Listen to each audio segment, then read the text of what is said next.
이강민의 잡지사 4월호 17번째 페이지. 방송이 나가는 지금 어딘가에서 달콤한 허니문을 즐기고 있을 자동차 전문 매체 오토타임스의 박홍준 기자와 함께합니다. 어서 오세요. 네, 안녕하세요. 다시 말씀드리지만 부럽습니다. 네. 설마 신혼여행지에서 잡지사 보고 계신 거 아니겠죠? 신혼여행지에서 방송 올라온 거 아마 확인하고 있지 않을까요? 보지 마. 갔다 와서 혼자 봐. 예, 예. 네. 저희서는 행복하고 또 좋고 잡지사보다도 더 재밌는 일들이 가득하길 바랍니다. 근데 항상 이렇게 제가 이렇게 이동할 때 이렇게 뭔가를 들으면서 이동하지 않으면 항상 되게 어색해하고 있어서 아마 지금 방송하고 있을 때 이제 뭐 어딘가 이동하고 있을 어디서 렌트해서 네, 렌트해서 잡지사를. 차 안에서 아니면 뭐 이렇게 열차 안에서 듣고 있고 뭐 그러지 않을까? 네. 그렇죠. 뭐 잡지사도 훌륭한 선택입니다. 네. 예, 다시 한번 축하드리고요. 자, 오늘은 박홍준 기자가 특별한 사람들의 차를 소개해 준다고 하는데, 특별한 사람 누구 차인가요? 네, 오늘은 세계에서 가장 큰 영향력을 끼치는 사람들은 무슨 차를 타는지 이 내용을 좀 준비를 해봤습니다. 예. 국가 원수들의 차 이야기인데요. 국가 원수? 네. 뭐 미리 말씀드리지만 이게 뭐 좀 경호에 문제가 될 수 있지 않나, 뭔가 이게 뭐 안보상의 뭐 비밀 아니냐, 뭐 이렇게 걱정하실 수 있는데 네네. 언론을 통해서 알려져 있는 내용들만 최대한 취합해서 온 내용이기 때문에 뭐 크게 걱정하지 않으셔도 될 것 같습니다. 예, 뭐 많은 분들이 국가 원수에 일거수일투족에 관심이 많습니다. 뭐 먹는 거든 입는 거든. 하지만 그 중에서도 뭐 이분들이 타는 차에 뭐 많이들 관심을 가지시는데요. 단순한 이동 수단을 넘어서 한 국가의 위상과 보안의 어떤 결정체다, 이렇게도 볼 수 있을 텐데 국가 원수의 전용차를 이 시간에 알아보겠습니다. 재밌겠네요. 이분이 가장 궁금하긴 합니다. 예, 네. 미국 트럼프 대통령 어떤 차를 타나요? 네, 트럼프 대통령의 차, 흔히 더 비스트라고 불리는데요. 이름에서 알 수 있듯이 정말 짐승 같은 성능을 갖고 있다 해서 비스트라는 애칭이 붙어 있습니다. 네. 뭐 그 외에 이제 뭐 에어포스 원의 이름을 덧대서 뭐 캐딜락 원 뭐 이렇게 얘기를 하기도 하고요. 네. 이 차는 정말 바퀴 달린 요새에 가까워요. 이 미국 연방 정부가 이제 미국의 제너럴 모터스, 그러니까 GM의 생산을 의뢰해서 이 특별 제작되는 자동차인데요. 네. 예전에는 뭐 캐딜락 플리두드 브로엄이라든지 뭐 캐딜락 드빌, DTS 이런 양산차를 기반으로 만들었는데 지금은 이렇게 주문 제작을 통해서 이 우리가 구매할 수 없는 별도의 차로 생산이 되고 있습니다. 네. 아마 오바마 전 대통령 때부터 이렇게 별도 모델로 탔나 보네요. 네, 맞습니다. 2009년에 이 오바마 대통령 시절부터 완전히 별도의 자동차로 이제 구성이 돼서 시작이 됐는데요. 네. 이 차의 구조를 보면은 이게 그냥 자동차라고 부르긴 좀 되게 애매한 부분이 있어요. 기본은 이 GM의 GMC라는 트럭 제조사가 있는데 네. 이 트럭을 만들 때 쓰는 셰시를 쓰고요. 그러니까 셰시. 트럭의 뼈대를 쓰고 네네. 그 위에 완전히 다른 이 주문 제작된 차체를 얻는 방식입니다. 아, 그리고 이 차체에는 말 그대로 쓸 수 있는 거의 모든 소재가 들어가요. 아마 이 차에 무슨 소재가 들어가는지를 쭉 나열하면 아마 곽 작가님 그 원소 주기율표 특집이 가능할 겁니다. 또 오마주 또 나왔다. 예. 그래요? 어떤 게 네. 들어가나요? 네, 뭐 강철은 기본이고요. 예. 뭐 티타늄, 알루미늄, 세라믹까지 섞인 특수합금이 있습니다. 네. 문짝 두께가 한 20cm가 넘는다고 하는데 이게 어느 정도인지 좀 감이 안 오는 분들을 생각해서 말씀드리자면은 네. 보잉 747 전보 제트기의 문짝과 두께가 제트기 똑같다고요. 문이랑 그 정도 두께예요? 네, 그 야, 열기도 힘들겠다. 비행기 문 여는 거 보시면 이게 막 승무원분들이 되게 힘겹게 그쵸, 여시잖아요. 그쵸, 예. 그 정도의 문짝 두께라고 하고 와. 실제로 미국 경호국에는 이 차의 문만 전담해서 열고 닫는 사람이 아니, 있다고 합니다. 그럼 전완근 좋은 분으로 뽑아야 네, 되죠. 정말 아마 3대 몇 이상 돼야 되지 않을까. 맞습니다. 네. 와. 네, 그 정도 되고 이 차체를 감싸고 있는 유리도 정말 만만치 않은데 네. 유리 두께가 13cm에 달한다고 합니다. 네. 그래요? 그냥 방탄 유리가 아닌 거죠. 에어컨 안 켜면 엄청 더울 것 같은데요. 그렇죠. 예. 이 차에 타본 사람들의 증언으로는 네. 이 유리를 여러 겹을 겹쳐 놓으니까 이 안에서 바깥이 잘 안 보인다고 해요. 그 정도예요? 바깥에서 안도 안 보이는데 안에서도 바깥이 약간 좀 왜곡돼서 보인다고 합니다. 와. 그래서 좀 오래 보고 있으면 좀 멀미난다 그래요. 그럼 그냥 핸드폰 보고 계시겠네요. 네, 그렇죠. 네. 아무래도 네. 이 차체 하부도 특수합금으로 마감돼 있어서 네. 뭐 기관총, 수류탄은 물론이고 대전차 로켓이나 지뢰 공격도 방어할 수 있다고 합니다. 진짜 뭐 미국 대통령 차에는 들어갈 수 있는 온갖 신기한 장치가 다 들어갈 것 같은데 뭐 소개해 주실 게 또 있으실까요? 네, 뭐 차 안에도 뭐 차 안에 있는 기능들을 보면 정말 이동하는 백악관이라고 봐도 과언이 아니에요. 이 차 안에는 뭐 부통령이나 국방장관이나 뭐 이런 주요 함대의 사령관이라든지 이런 주요 이 국가 안보에 중요한 결정을 할 수 있는 사람들과 세계 어디서든 통화할 수 있는 한 라인이 있다고 하고요. GPS가 내장돼 있어서 당연히 위치 추적도 할 수 있다고 하고 네. 이 대통령의 혈액과 동일한 혈액형의 이 혈액 키트도 있다고 해요. 차 안에서 이 수혈이 가능할 수 있는 그런 응급 키트도 마련이 돼 있다 그러고 네.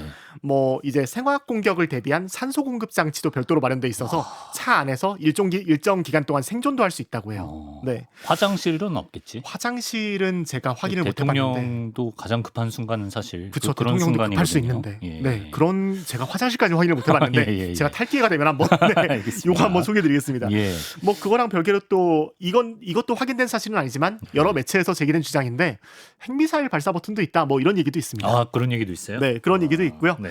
뭐 공격이나 방어 기능도 영화 수준인데 네. 이 인파를 뚫고 나갈 때 쓸 수 있는 최루액 분사 기능도 있다고 해요.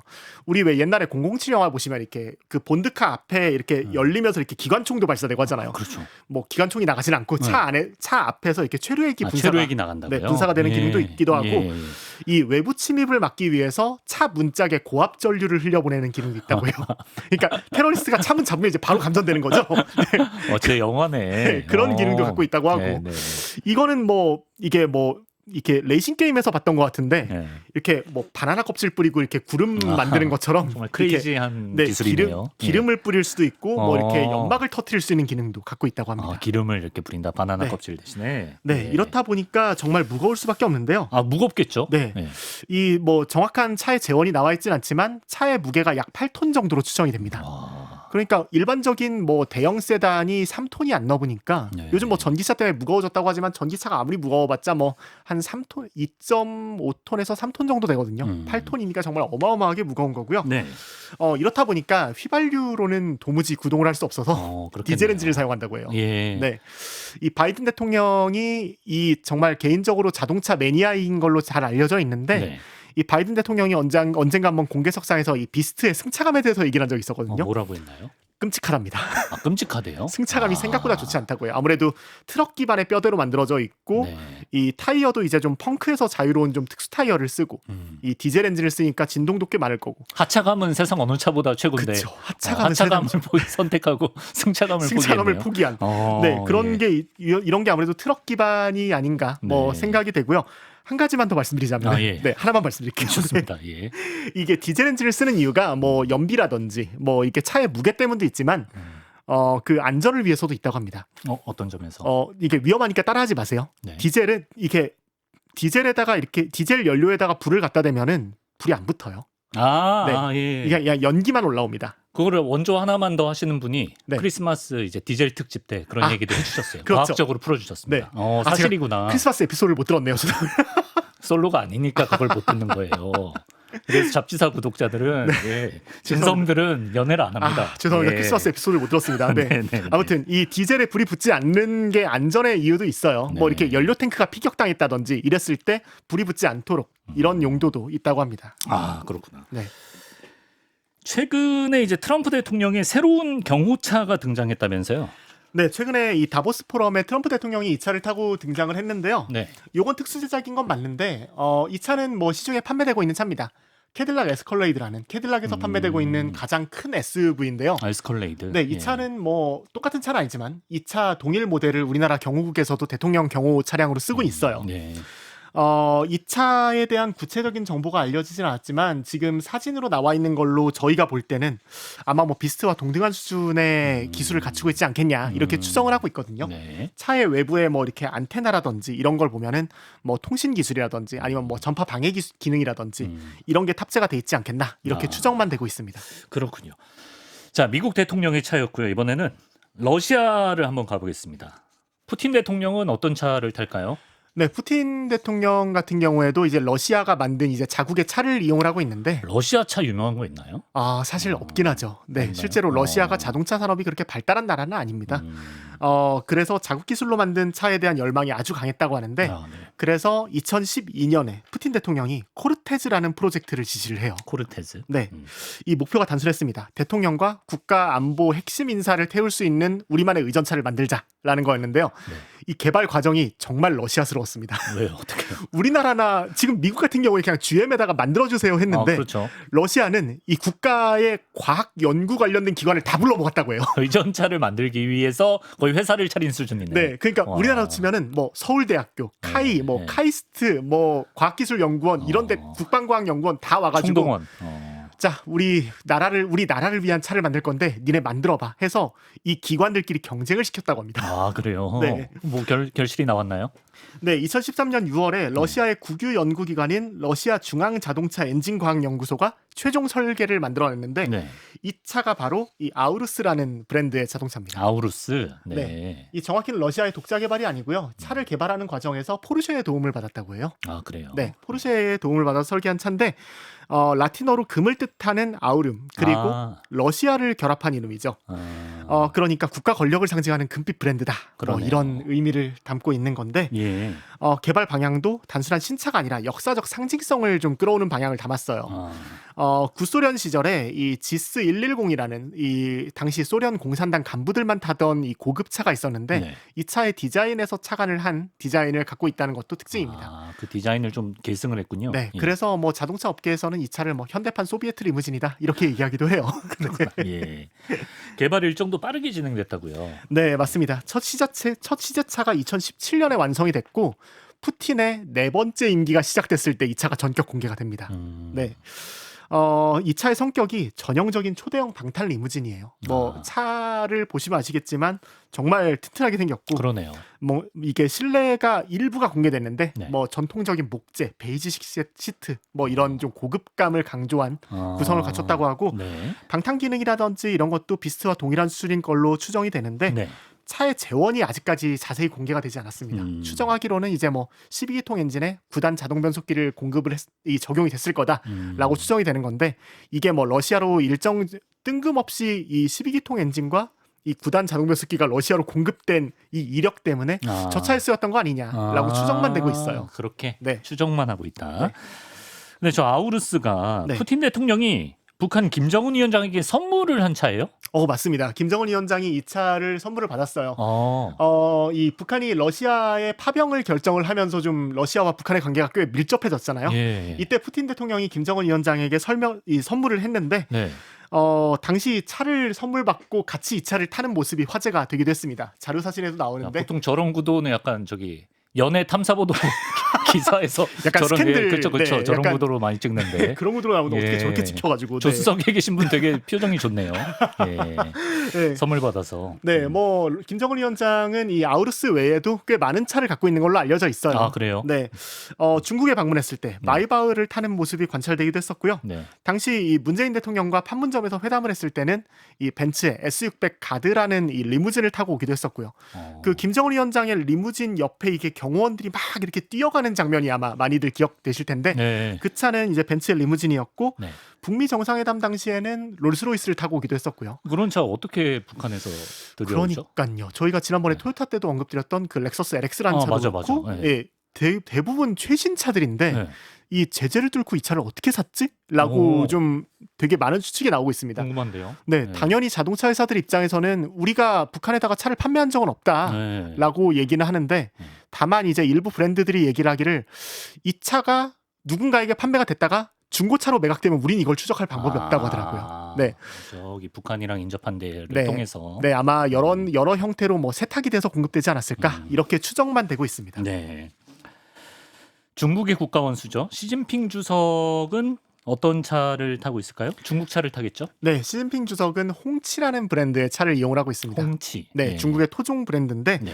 공식적으로 알려진 차는 총 2대예요. 이 집권 초기에 탔던 홍치의 L5라는 자동차가 있었고요. 네. 지금 사진에 나오는 이 의장대를 사열할 때 사용하는 자동차인데 이 모택동부터 등소평까지 이 중국의 주석들이 이용했던 CA770이라는 이 홍치의 또 다른 자동차가 있었는데 네. 이 차를 오마주한 자동차고요. 이 차의 성능도 아직은 좀 불분명하긴 해요. 이 일각에서는 토요타의 플랫폼을 기반으로 벤츠의 엔진을 얹었을 것이다. 이렇게 추정은 되고 있는데 그래요. 아직 뭐 이 차의 구체적인 성능이 공표가 되지는 않은 상태고요. 네. 최근에는 N701이라는 자동차를 타고 있어요. 네.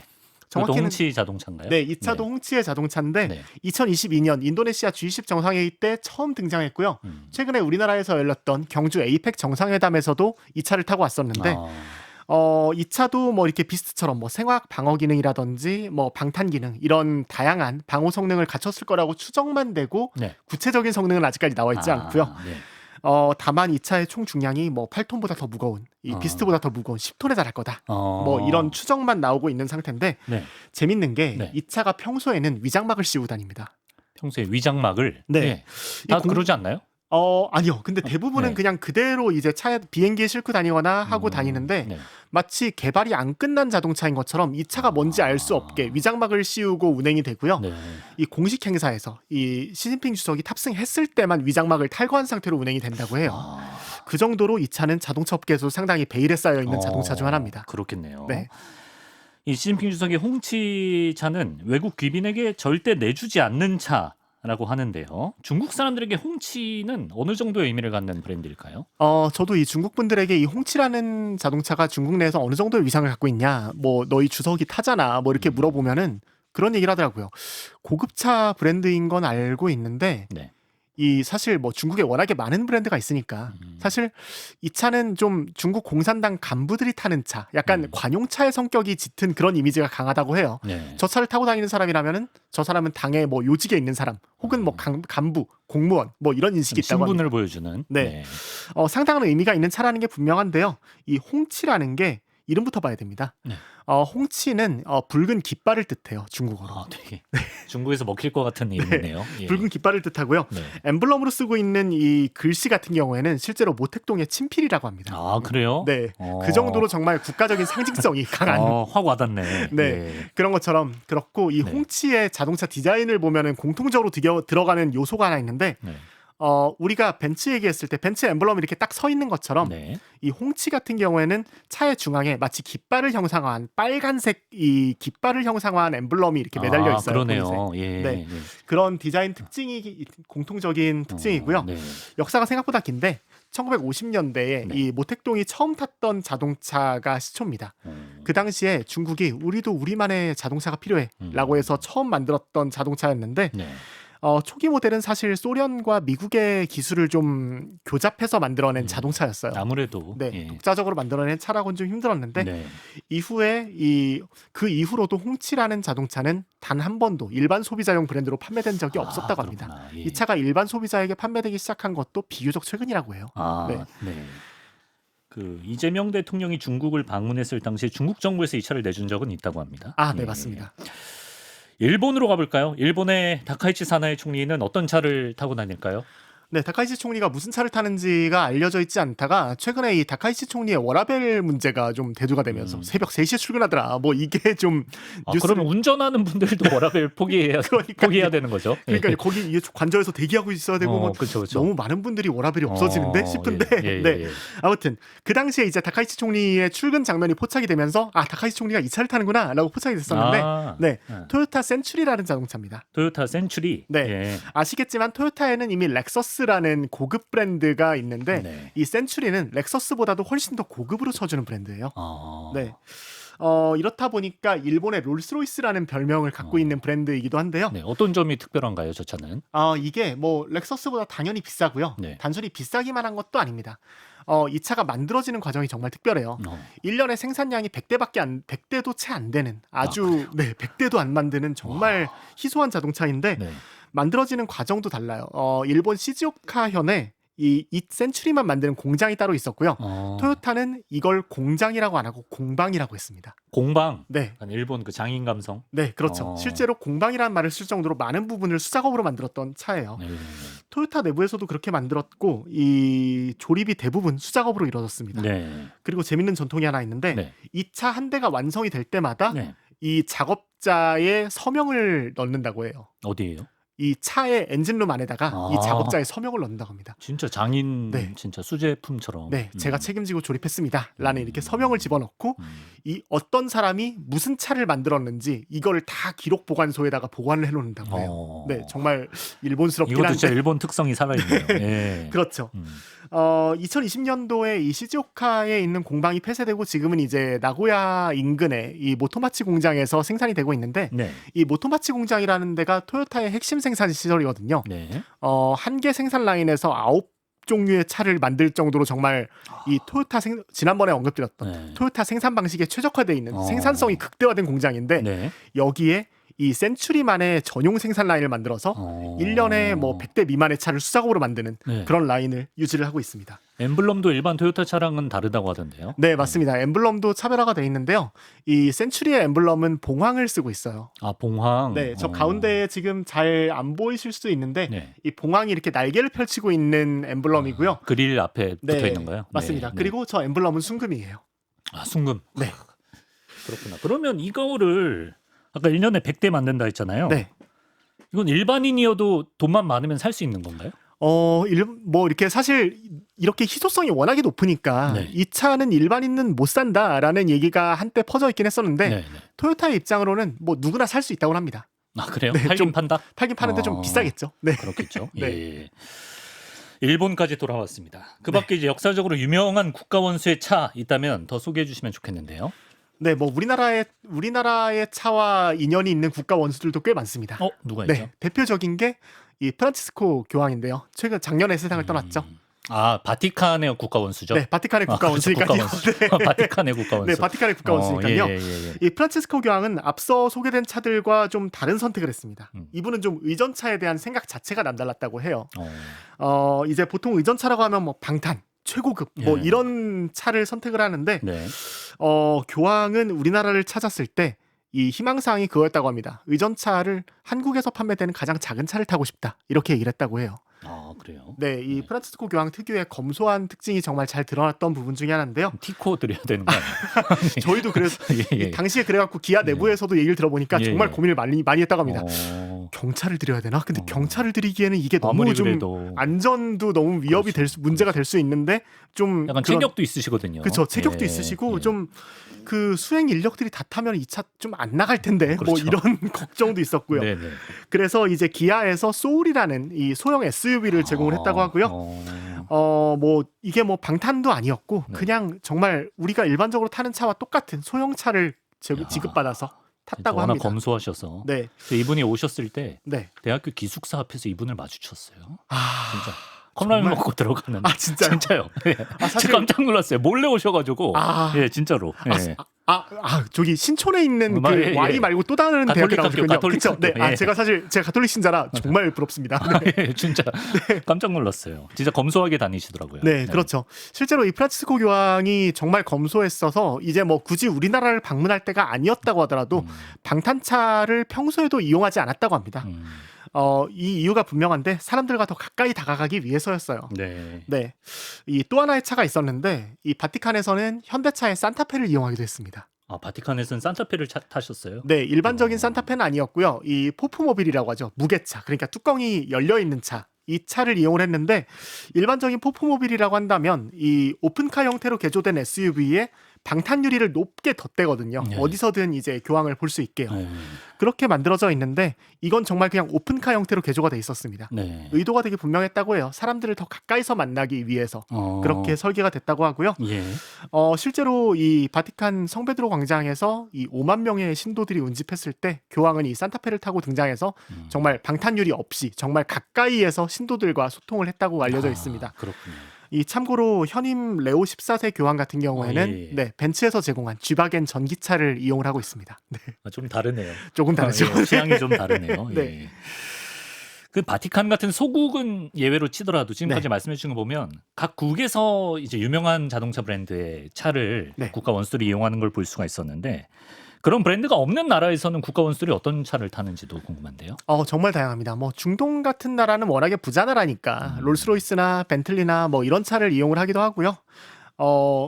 칠레 같은 나라, 칠레의 이 세바스티안 피네라 전 대통령 같은 경우에는 네. 우리나라의 제네시스를 의전차로 썼어요. 아, 네. 그랬구나. 그런 경우도 있었고 이건 좀 흥미로운 부분 중 하나인데 최근에 우리나라에도 방문을 했었던 수비안토 인도네시아 대통령 같은 경우에 네.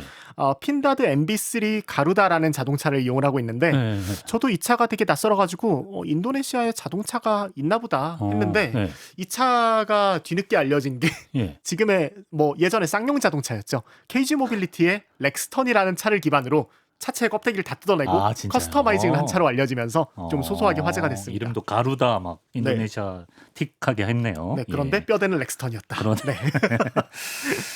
그리고 이제 국가원수의 차에는 이제 방탄차라는 공통점이 다 있는 것 같은데 정확히 방탄차가 어떤 건가요? 사실 많은 분들이 이제 방탄차 하면 뭐 방탄유리 정도만 떠올리시긴 하는데 네. 이게 또 뭐 좀 그 외에도 정말 많은 소재가 들어갑니다. 일반 차는 철판 위에 외장을 이제 입히는 구조긴 하지만 방탄차는 이 차 자체를 설계할 때 자동차의 실내 공간을 하나의 안전 캡슐로 본다고 해요. 그렇다 보니까 뭐 일반적인 자동차에선 신경 쓰지 않을 뭐 헤드램프라든지 네. 휠이라든지 이 휠 안쪽에 휠하우스라든지 이런 부분까지 정말 특별하게 만들어지는 건데요. 이걸 보통 방호셀이라고 부르고요. 예. 이 안에 탑승자가 들어간다고 보시면 돼요. 이 셀 안에 다양한 소재가 아까 말씀드린 것처럼 정말 다양한 소재가 들어가는데 예. 강철, 뭐 케블라라는 우리한테는 좀 익숙하지 않은 이런 섬유 소재도 들어가고요. 네. 특수합금도 정말 겹겹이 쌓다 보니까 네. 차가 무거워질 수밖에 없어요. 그렇겠죠. 네, 이 정확히는 총알을 막기도 하지만 총알을 막는 게 아니라 에너지를 분산시키는 역할도 하거든요. 이 금속들이 정확히 어떤 역할을 하는지는 곽 작가님이 좀 더 잘 설명해 주실 것 같긴 한데 예를 들어서 이제 이 차 밑에서 지뢰가 터진다고 한다면은 이 지뢰의 폭발력을 막는 게 아니라 이 지뢰의 폭발력을 옆으로 분산시켜서 바깥으로 빼내는 이런 설계를 적용을 하는 게 일반적이라고 해요. 예. 네. 하부도 좀 특별한 소재로 하겠네요. 네, 예. 그렇죠. 뭐 내부의 산소 공급 장치나 화재 진압 장치나 뭐 이런 것들도 뭐 그 일반적인 설계의 연장선인 거죠. 이런 방탄 기술이 언제부터 국가원수의 차에 적용이 됐을까요? 방탄 기술이라는 게 사실 이 군용차에서 유래했습니다. 1차 세계대전 때 군용차라든지 탱크라든지 이런 차들의 기동성을 확보하기 위해서 시작됐던 기술인데 네. 이걸 국가원수의 차에 써야겠다라고 이제 본격적으로 논의가 시작된 게 1963년입니다. 63년. 네, 미국의 이 존 F 케네디 대통령이 피격당하면서 미국에서는 방탄차의 필요성이 대두가 됐어요. 예. 이 케네디 대통령의 암살 사건을 많이들 이제 역사에 기록이 돼 있으니까 기억하시겠지만 네. 저렇게 뚜껑이 열려 있는 컨버터블 형태의 차를 타고 카퍼레이드를 하다가 저격을 당했잖아요. 그렇죠. 예. 이렇다 보니까 방탄차의 필요성이 이제 대두가 됐고요. 실제로 케네디 대통령 이후에 레이건 대통령 시절부터는 모든 대통령이 방탄차를 이용하고 있는 이유이기도 합니다. 예. 네. 그럼 최초의 방탄차라고 부를 수 있는 차는 뭘까요? 1928년에 등장한 벤츠의 뉴르부르크 460이 그 주인공인데요. 28년도에. 네, 아마 연도를 보시면 대략 직감을 하시겠지만 네. 양산차를 기반으로 만든 방탄차인데 히틀러가 처음으로 이용을 했습니다. 네. 히틀러가 저 차를 탔군요. 네. 예. 세계 최초의 방탄차라는 타이틀이 주로 붙는데요. 네. 이 히틀러가 탔던 이 차는 길이 약 6m, 폭 2m에 달하는 대형 리무진이었고 네. 이 40mm 정도의 방탄 장갑을 갖추고 있었다고 해요. 네. 주목할 건 설계 개념인데 이게 유리만 두꺼운 게 아니라 타이어와 스페어 타이어에도 방탄 기능이 탑재가 돼 있어서 타이어가 손상을 입는다고 하더라도 일정 속도로 주행을 할 수 있는 지금의 방탄차와 크게 다를 바 없는 그런 설계를 갖고 있습니다. 100년 전인데 그죠? 그렇죠. 영화 아저씨에서 이제 김희원 씨가 이거 방탄유리야! 이러다가 이제 세상과 하직하시지 않습니까? 저 개인적으로 지금 저희 이번 에피소드 썸네일 너무 기대됩니다. 그래요? 예. 참고하겠습니다. 네. 방탄차의 유리는 일반 유리랑 어떻게 다른지도 궁금한데요. 네, 우리가 뭐 사실 핸드폰에 뭐 방탄유리, 강화유리라고 해서 이렇게 부착하는 거 많잖아요. 예. 이 유리를 교체할 때가 돼가지고 이게 깨졌거나 금가거나 하는 거 보시면은 이 방탄유리라는 거는 이렇게 깨져서 조각조각 나지 않고 그냥 금만 가고 끝나거든요. 예. 네, 이게 이 방탄유리의 특성에도 연관이 돼 있습니다. 방탄유리라는 건 일반적으로 적층 구조예요. 예. 그러니까 유리 사이에 폴리카보네이트 같은 이런 필름 소재, 플라스틱 기반의 이런 필름 소재를 덧대서 이 유리가 깨지지 않는, 관통되지 않는 그런 역할을 하는 거거든요. 그래서 두께가 보통 이렇게 일반적인 자동차에선 잘 쓰이진 않지만 이 두께가 수센티미터에서 10cm 이상 두께까지 쓰이기도 하고요. 네. 요건 좀 다른 개념이긴 한데 요즘 자동차에서 가장 많이 요즘 자동차에서 방탄유리와 비슷한 설계를 쓰고 있기도 해요. 요즘 자동차 구매하시는 분들, 차에 좀 관심 있으신 분들 보시면 아실 수 있는데 네. 자동차 카탈로그에 이중 접합 유리라는 걸 많이 쓰거든요. 예, 옵션으로 할 수 있는 거예요? 네, 옵션으로 채택이 되진 않고 대부분 이제 기본으로 적용되거나 예, 예. 일정 그레이드 이상 가면은 적용이 되는데 네네네. 이 이중 접합 유리가 방탄 유리와 비슷한 설계 원리를 갖고 있습니다. 아, 그래요? 이 차에 유리를 두 겹으로 놓고 네. 이 사이에 이 방음 필름을 덧대서 차의 정숙성을 더 높이는 기술이거든요. 뭐 이게 방탄 유리의 역할을 하진 않지만 네. 이렇게 방탄 유리와 비슷한 설계의 구조를 적용을 한다는 걸 알 수 있고요. 내 차가 이중 접합 유리인가? 라는 걸 알 수 있는 부분이 있는데 운전하시는 분들 시간 될 때 한번 내 차 유리 살짝 열어갖고 유리의 이 단면을 한번 보시면은 유리가 홑겹이 아니라 두 겹으로 돼 있는 경우가 있어요. 유리를 열어요? 아, 옆에 창유리? 네, 창문을 살짝 내리시면은 예. 이 차의 이 유리의 모서리가 만져지거든요. 예. 이 모서리가 한 겹으로 돼 있으면은 이 차음 유리가 아니고요. 두 겹으로 이게 뭔가 좀 굴곡이 있다라고 느껴지면은 이거는 이중 접합 유리. 네, 사이에 이 방음 필름이 덧대져 있는 이중 접합 유리입니다. 내 차가 그런 걸 수도 있는데 모르고 탔을 수도 있겠네. 네, 내 차에도 방탄 기술과 비슷한 설계가 들어가 있다. 이렇게 말씀드릴 수 있습니다. 예. 그래서 이제 고속도로 가다 보면 맞은편에서 이제 화물차에서 뭐 날아오고 이럴 수도 있으니까 네, 그렇죠. 이것도 좀 중요한 것 같아요. 방탄차는 그럼 뭐까지 막을 수 있습니까? 총알 막는다 치고 뭐 네. 폭탄 이런 것도 막나요? 막을 수 있는 차들도 있는데요. 네. 요게 좀 명확히 구분이 돼야 됩니다. 예. 그러니까 방탄차가 완전 무적은 아니에요. 네.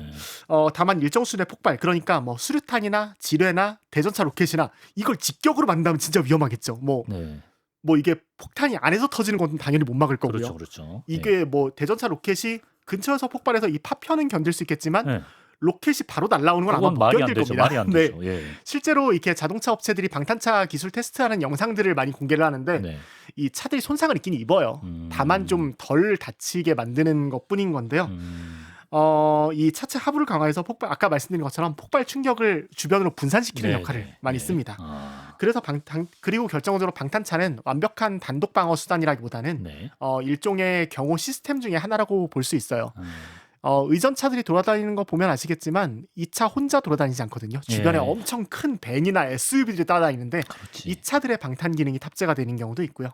대부분은 1차적으로 그런 차량들이 방어를 한다든지 경호원들이 한 번 더 방어를 한다든지 이 추가적인 1차적인 공격을 직접적으로 받기 전에 한 번 더 막을 수 있는 2차적인 방어 시스템들이 있기 때문에 그 모든 게 하나의 시스템이다. 네, 모든 게 하나의 시스템이다. 이렇게 보시는 게 맞을 것 같습니다. 네.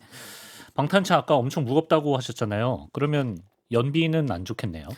네, 그렇죠. 사실 방탄차가 사실 예. 네, 방탄차가 뭐 이렇게 리터당 몇 킬로미터 간다 뭐 이런 연비는 사실 알려진 게 없어요. 네. 애초에 연비 따지는 분들이 아니죠. 그렇죠. 네. 그렇기 때문에 아까 캐딜락 비스트 말씀드린 것처럼 이 대부분은 뭐 디젤 엔진을 탑재하는 경우가 많고요. 뭐 연비는 공개되지 않는 경우가 많지만 뭐 일반 대형 SUV보다 훨씬 낮은 수준이다. 이렇게 보시면 될 것 같은데 이 동력 계통에 대해서 말씀드리자면 되게 다양한 연료를 쓰고 있긴 해요. 디젤도 쓰고요. 저기 뭐지? 벤틀리에서 만든 영국 왕을 위한 차가 있는데요.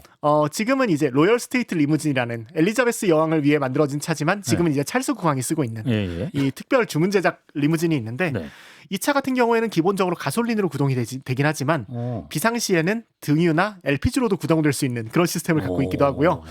아까 그 다카이치 총리가 타는 이 센츄리 같은 경우에는 하이브리드로 구동되기도 합니다. 아, 그래요? 네, 정말 다양한 연료를 탑재를 하고 있어요. 그러네요. 다 제각각이군요.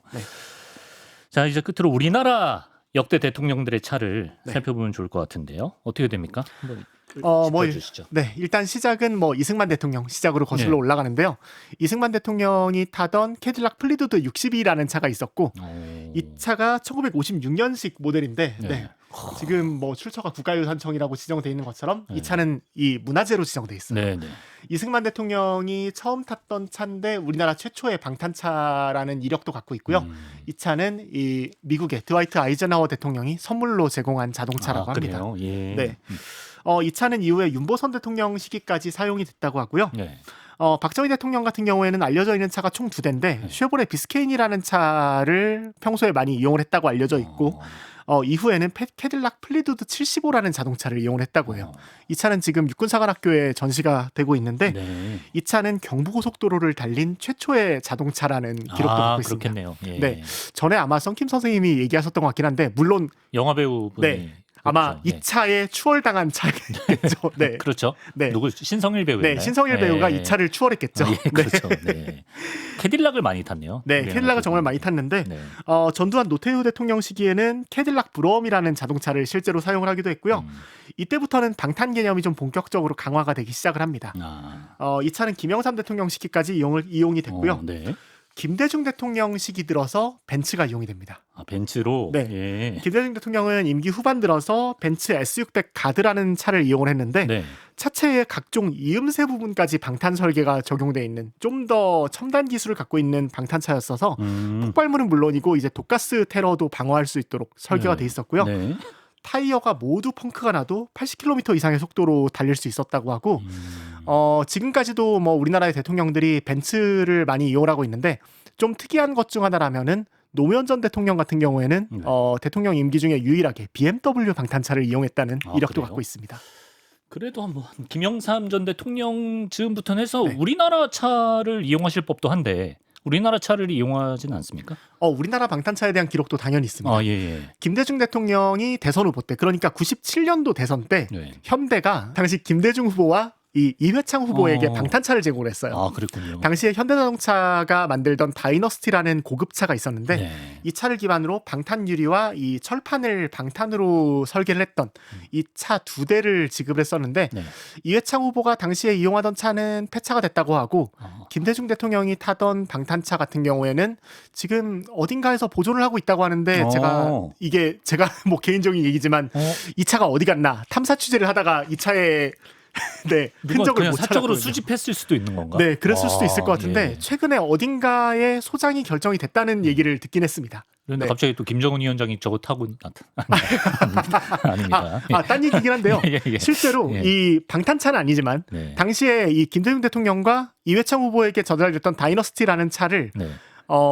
그 정주영 회장이 소떼몰이 방북을 했을 때 네. 당시 김정일 위원장에게 선물을 했던 기록도 있습니다. 그랬어요? 네, 그래서 이 북한에 그런 데가 있다고 해요. 평양에 외국 기빈들이 김일성, 김정일, 김정은 이 부자에게 선물한 이 선물들을 모아놓은 박물관이 있는데 네. 여기에 당시 이제 현대그룹 정주영 회장이 선물한 다이너스티가 보존되고 있다고도 합니다. 네. 이재명 대통령은 어떤 차 탑니까? 이재명 대통령이 이용하는 차는 이 벤츠 마이바흐 S클래스라는 자동차인데요. 이 차는 이 뭐 일반인이라고 하니까 좀 이상하긴 한데 네. 이 우리가 구매할 수 있는 방탄차 중 가장 강력한 방탄 성능을 갖고 있어요. 그래요? 네. 이 방어 등급을 이 방탄차가 성능이 어떠냐라는 걸 따지는 VR 등급이라는 게 있는데요. 네. 이 VR 등급의 최상위 방어 등급인 VR10 등급을 갖고 있는데 이게 어느 정도냐라고 말씀드리려면은 네. 대부분의 개인화기 공격, 그러니까 소총이나 뭐 이렇게 대전차 로켓 이런 건 다 방어할 수 있고요. 그래요? 이 차 하부 역시 이 대전차 지뢰는 물론이고 TNT 폭발에서도 이 견딜 수 있는 설계를 갖고 있다고 합니다. 제가 아까 국산차 얘기하다가 말씀 안 드렸는데 네. 국산 방탄차가 그 이후에 이제 이명박 대통령과 박근혜 대통령이 이용했던 에쿠스 기반의 방탄차가 있었거든요. 네. 이 에쿠스 방탄차 같은 경우에는 VR7 등급을 갖고 있었는데 VR7. 네, 이 AK 소총 공격을 방어할 수 있는 정도의 방탄 성능을 갖고 있었어요. VR10이면 엄청난 거네요. 네, 진짜. 엄청나게 강력한 이 방탄 성능을 갖고 있었던 건데 네. 이 왜 이런 평가가 나오는지 구조가 꽤 견고해 보입니다. 어떤가요? 벤츠가 이 차를 공개하면서 이 차의 성능을 대부분 공개를 해놨는데요. 네. 유리 같은 경우에 이 캐딜락 비스트처럼 여러 겹의 유리를 덧대서 이 유리를 만들어놨고 네. 이 문짝의 두께가 10cm에 달하고요. 이 창문을 열고 내릴 수 있어야 될 거잖아요. 대통령이 창문 열고 이렇게 손 흔들 수도 있어야 되니까요. 이 창문을 열고 내리는 게 일반적인 자동차는 전기 모터로 이렇게 올리고 내리고 하는데 이 유리의 무게를 견딜 수 없어서 유압 구조로 네. 이 창문을 유압으로 열고 내리고 한다고 합니다. 네. 이 차 문을 열고 닫는 것도 우리가 이렇게 수동으로 열고 닫는 게 아니라 전기 모터를 이용해서 열고 닫을 수 있게 문짝이 너무 무거우니까요. 그런 구조도 갖추고 있다고 하고 스파이어는 피격된다고 해도 시속 100km 이상으로 30km 이상 달릴 수 있다고 해요. 피격이 돼도요? 네, 야. 그 정도의 구조를 갖추고 있고 네. 뭐 자동 화재 진압 장치, 뭐 산소 공급 시스템, 뭐 별도의 비상 배터리, 통신 장치, 뭐 이런 것도 이렇게 다 갖춰져 있고 가격이 정말 드물게도 알려져 있는데 가격이 알려져 있나요? 네, 기본적으로 의외로 궁금한데? 가격이 알려져 있는데 네. 기본 독일 기준 판매가가 50만 유로. 그러니까 하나로 약 6억 8천만 원 수준에서 시작합니다. 그러니까 시작이? 이런저런 옵션을 더하면 더 비싸겠지만 그러네요. 가격이 이 정도가 들어간다고 할 수 있고 저는 이제 우리나라가 어쨌든 우리나라에서 주문한 차니까 네. 이제 벤츠 코리아가 이 차를 주문을 했겠구나라고 해서 벤츠 코리아에다가 청와대에서 주문한 저 차 네. 얼마 정도예요? 옵션 뭐 들어갔어요? 뭐 이런 거 물어봤었는데 예. 확인도 안 알려주네요. 해주더라고요. 네. 그러니까 예. 그러니까 청와대가 어쨌든 벤츠 코리아 통해서 출고를 한 건 맞죠? 그러니까 그것도 말씀드릴 수 없습니다. 예. 정말 철저하게 비밀에 붙여져 있더라고요. 네. 포기하지 마시고요. 네, 언젠가는 또 대답해 줄 수도 있잖아요. 좀 더 열심히 추천해 보겠습니다. 감사합니다. 이런 기술이 가능하다는 것도 너무 놀라운데, 근데 이제 뭐 전시 상황이든 아니면 뭐 테러 상황이든 간에 이제 공격 수단도 갈수록 이제 다양화해지고 새로운 기술들도 많잖아요. 네. 그럼 이제 마지막 질문으로 미래의 의전차, 뭐 방탄차 역시 그에 맞게 발전하고 있습니까? 네, 그렇죠. 요즘 뭐 이렇게 우크라이나 전쟁도 그렇고 이란도 그렇고 요즘 전쟁에서 가장 이슈가 되고 있는 게 대부분 드론, 약간 비대칭 전력이잖아요. 네. 네. 이런 비대칭 전력 같은 걸 방어할 수 있는 기술도 발전을 하고 있습니다. 예를 들어서 뭐 드론이라든지 전파 방해 공격이라든지 네. 이런 최근의 전장 환경을 반영해서 뭐 이 전파를 방해할 수 있는 EMP 공격이라든지 뭐 이런 걸 방어할 수 있는 기술도 좀 적용이 되고 있어요. 혹은 이제 뭐 의전차 행렬이 움직일 때 네. 좀 유심히 볼 수 있는 게 하나 있는데요. 대통령이나 국가 원수가 지나가는 차들을 보면은 네. 이 대통령이 탑승한 차가 지나가고 이 차를 방어하는 이 큰 SUV들이 둘러싸고 지나가고 그 뒤로 이렇게 미니밴들이 좀 여러 대가 움직이는 경우를 볼 수 있는데 예. 뭐 참모들이 타고 이동하는 차들도 있지만 네. 그 차 중에 일부는 이 대통령이 지나갈 때 네. 주변에 전파를 방해하는 신호를 발사하는 그래요? 그런 특수차들도 있긴 합니다. 네, 이런 형태로 경호차라든지 의전차의 세계는 점점 발전을 하고 있어요. 야, 그 내막을 아는 분들도 계실 텐데 그분들이 어디 가서 얘기를 안 하겠죠? 궁금합니다. 오늘은 이렇게 각나라 국가원수의 차 그리고 방탄자동차에 대해서 박홍준 기자와 함께 알아봤습니다. 여행 잘 마치고 다녀오시고요. 말씀 고맙습니다. 네, 감사합니다.